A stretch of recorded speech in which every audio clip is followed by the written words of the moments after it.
સ્વાગત છે આપનું।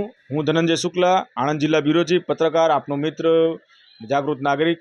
અને આજે એક વયોવૃદ્ધ વ્યક્તિ છે તાલુકા મથક ઉમરેઠમાં, અને એમણે સંપર્ક કર્યો હતો મીડિયામાં। અને આવો એમની સાથે જાણીએ કે એમને શું તકલીફ છે અને કેમ મીડિયામાં સંપર્ક કર્યો। હાજી વડીલ, આપનું નામ જણાવો અને ક્યાં રહો છો અને શું તકલીફ થઈ છે આપને મીડિયામાં જો સંપર્ક કર્યો તમે? કારણ મારું મોહમ્મદભાઈ શાહ છે, હું સટાકપુરમાં રહું છું। બીજું, મારે જ્યારે આયુષ્યમાન કાર્ડ કઢાવવાની જરૂર પડી ત્યારે મને એવું કહેવામાં આવ્યું કે મારા કાર્ડની અંદર શાહ બોલે છે, પણ તો ઓનલાઈન કહે છે કે વોરા બોલે છે। હવે ત્યાં સુધારો, મેં સુધારવા માટે સંપર્ક કરેલો, તે છતાં આ દિન સુધી મારું સુધર્યું નથી। અને મને ધક્કા ખાવાની, હું અશક્ત છું, અત્યારે મારી ઉંમર થઈ ગઈ છે। બીજું, મારી ઘેર કોઈ ધક્કો ખાનાર નથી અને મારા વાઈફ બી અશક્ત છે, જેથી મને કોઈ ન્યાય મળતો નથી। બીજું, મોદી સાહેબે જે 70 વર્ષ ઉપરના વયોવૃદ્ધ નાગરિકને માટે જે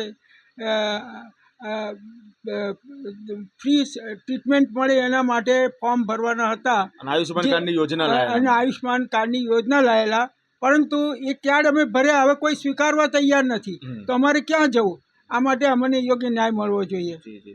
કેટલો સમયથી તમે આ તકલીફ અનુભવી કરી રહ્યા છો? હું લગભગ 3 વર્ષથી આ તકલીફ અનુભવી। મેં 7 વાર તો ધક્કા ખાધા ત્યાં આયુષ્યમાન કાર્ડ કઢાવવા માટે, પણ મને આના આ જવાબ મળે ત્યાં તે વખતે કોઈ હાજર બી ના હોય। હું આવું હોવા છતાં રિક્ષા લઈને ગયો અને ત્યાં ઊભો રહ્યો, અને મારાથી ઊભું નહોતું રહ્યો તો એક ભાઈ સારા હતા તો મને ખુરશી બેસવા આપી, છતાં મને કોઈ આજ દિન સુધી ન્યાય મળ્યો નથી। હવે આપનું નામ જણાવો અને ક્યાં રહો છો આપ? કચ્છારમાં રહું છું અને મારું નામ વર્ષાબેન છે, ગોપાલભાઈ કચ્છ। શું તકલીફ હતી, તમે મીડિયામાં સંપર્ક કર્યો તો જેના માટે? અમારે આયુષ્યમાન કાર્ડ કાઢવું છે, પણ આ કાર્ડમાં અમારે કાચ્યા છે રેશન કાર્ડમાં, તો બી આયુષ્યમાન કાર્ડ છે ને તો ઓરા બોલે છે, અમારે બેન એના નામ સુધારા કરવા માટે તમે ક્યાં ગયા, શું પ્રોસિજર કરી એના માટે?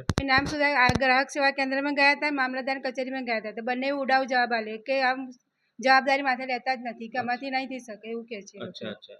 અને અત્યારે ઉંમર પ્રમાણે વરા નામ હોય તો તમને પ્રશ્ન થઈ શકે, કારણ કે ઉંમર તો થઈ ગઈ, ગમે તેની તકલીફ હા, થાય। હવે 50 ઉપર થઈ ગયા, તો હવે જરૂર લઈ શકીએ। સાચી વાત છે। બેન, આપનું શું નામ છે? મારું નામ પલ્લવી કાછિયા છે, હું કાછિયાવાડમાં રહું છું। તમારે પણ આવો જ પ્રશ્ન છે? મારે મારી બેબીને કાછિયા બોલે છે નામમાં, અને મારા સાસુ અને હસબન્ડને એમણે જ્યારે આયુષ્યમાન કાર્ડ આવ્યું ત્યારે કઢાયેલું છે, તેમને હમણાં ખબર પડી કે આવી રીતે વોરા નામ બોલે છે, તો એના માટે તમે કોઈ પ્રોસિજર કોઈ કરી સુધારવા માટે? જ્યાંથી કઢાયું હતું અમે એમને આયુષ્યમાન કાર્ડ, મારા સાસુએ તે ત્યાં જઈને આવ્યા છે, પણ કોઈ સુધારાનું કામ ચાલતું નથી એમ કહી દે છે અને છોડી દે છે, એમ કોઈ માથે જ નહીં લેતું, કોઈ માથે લેવા તૈયાર જ નથી। ઉપરથી આપણી પર રે કરે, આપણે બોલીએ ને તો કે અમે કશું ના કરી શકીએ કે છે, એવી રીતના જવાબ આપે। તો મિત્રો જોઈ શકો છો કે ઉમરેઠ નગરમાં ઓનલાઈન નામ વોરા ચડ્યું છે, જે તે ઓપરેટરની ભૂલથી જે થયું છે, પણ જ્યારે સુધારવા જાય છે તો તેમને ઉડાવ જવાબ મળે છે, સુધરતા નથી અને જાતના બહાના નીકળી રહ્યા છે। કાલ ઉઠીને આયુષ્યમાન કાર્ડની અમને જરૂર પડી અને એમને જ્યારે એનો ઉપયોગ કરવો હોય તો વરા નામ છે, તો રેશન કાર્ડમાં કાચ્યા છે, તો એ કામ ના થઈ શકે, તો એ તકલીફ થાય એનું જવાબદારી કોણ? તો મિત્રો, દર્શકો જોઈ શકો છો આપ કે 79-80 વર્ષનું એમનું આયુ છે, અને ઉંમરલાયક વ્યક્તિ છે, શારીરિક અશક્ત છે, બહુ ખૂબ ચાલી શકે એવા નહીં। ઘરમાં 2 જ જણ છે, દાદા અને દાદી।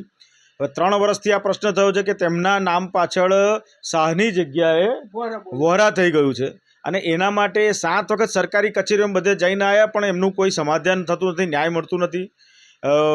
ભારતના પ્રધાનમંત્રી શ્રી નરેન્દ્ર મોદી સાહેબ આયુષ્યમાન કાર્ડ યોજના લાવ્યા છે, અને ખાસ કરીને સિનિયર સિટીઝન માટે જ યોજના લાવ્યા છે કે તેમને ફ્રીમાં 1 પણ રૂપિયો ખર્ચ્યા વગર શારીરિક ઉપચાર અને સર્જરી થઈ જાય।